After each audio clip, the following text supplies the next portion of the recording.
So in and out in 12 minutes, and I was running again. I thought I wouldn't be able to run. Yeah. I was running again, and I saw all my friends again right outside because they went all the way around. They started cheering me again, and I was because this race here, there's 2,000-ish participants every time. There are 600 or 700 volunteers every single race. Yeah. Then there's over 3,000 people just cheering you. That's a lot of people. There's so many people. That's so, yeah. And that's probably why Tempe, I did not realize it before racing it. I was kind of opposed to racing in Tempe. I was like, this is a boring route.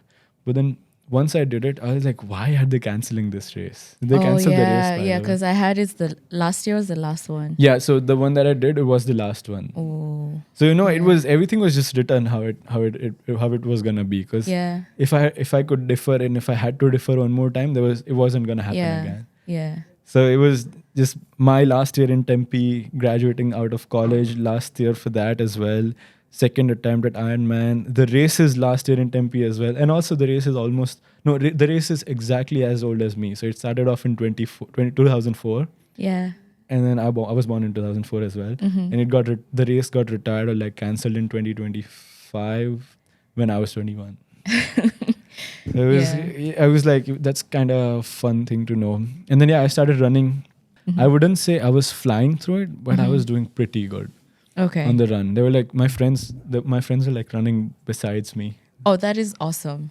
They Yeah. were like, honestly, there were like 17 people Just running besides me. So for the first lap, there's again 3 laps yeah. around the Tempe Town Lake. And then so the first lap I was going around, they saw me, they were cheering me, ran a little. And then I was doing so good. I just flew through all of it. Yeah. My nutrition strategy changed a little bit Okay. because they offer you Coke, like normal Coca-Cola at aid stations, and there's food as well. So this was the first time I was having actual food. Okay. Apart from the granola bars, obviously. Yeah. So they were giving out pretzels, like the dried out pretzels Yeah. sort of thing. I don't know what it's called. That salted potato chips. Yeah. There were fruits like bananas and stuff. Obviously, there were gels, and then electrolytes and Coke. So I was like, you know what? I'm kind of done with electrolytes. So I was alternating between electrolytes and Coke. Okay. So at every other aid station, I would have electrolytes and Coke. And then towards the end of it, I would have both of them. Okay. So I'd have a cup of electrolytes, throw it away, a cup of Coke, throw it away. And then if I needed a gel, I would take a gel as well. Okay. But so from the loop 2, my friends started running with me. And then the people around us were so excited. They stopped cheering for me and they started cheering for my friends. They were like, what a nice support crew. They were like, Wow. because there's like 15 people running at once besides me. And so, I mean, obviously it was fun for me. Yeah. But and then they were having the time of their lives as well. So Yeah. the people around us were cheering them, and it was just funny. So I couldn't feel any pain. Yeah. Honestly, I wasn't even in pain by then. Going towards, so this kind of started getting boring. Okay. Because swim is 2 hours, that's it. Yeah. Bike was 6.5 hours, but it Yes. was landscape around you. There were so many people on the track. You were technically riding a lot of distance. Run was 42 kilometers, but it took me 5.5 hours, almost exactly 5.5. So compare 180 bike for 6.5 hours to a 42 kilometer run for 5.5 hours. The motion is slow. Yes. So I was getting bored. I was like, by the second loop, I was like, I'm just bored. I want to do something. I need like a YouTube video, or like Yeah, I need to scroll something. through Yeah. something. But then I just carried on, started talking to people around me, other Yeah. athletes, some people just supporting Yeah. around us. Because also it was like my home race. So, the exact race route for the run, that's exactly where I've been training for all my runs Wow. as well.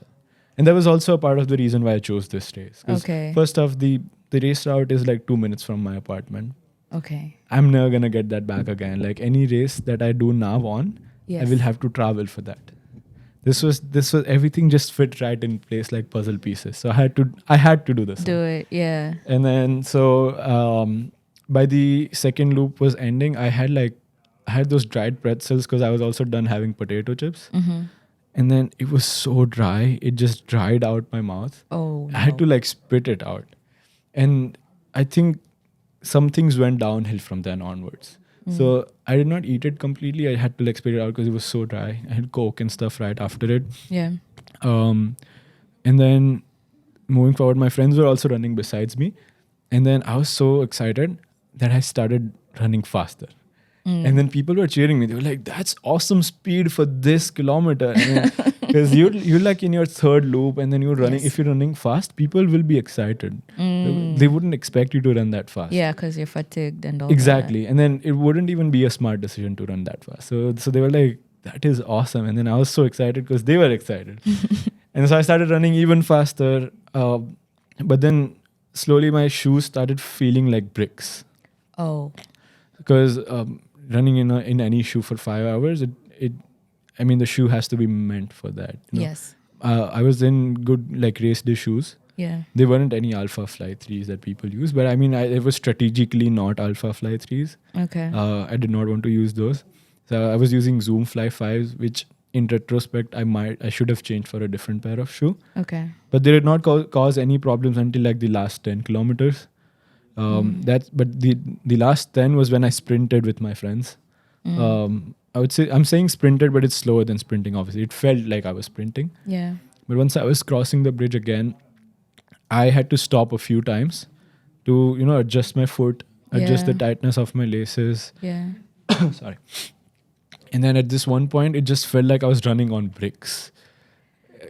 So it was that is where the downfall of the race was. Yeah.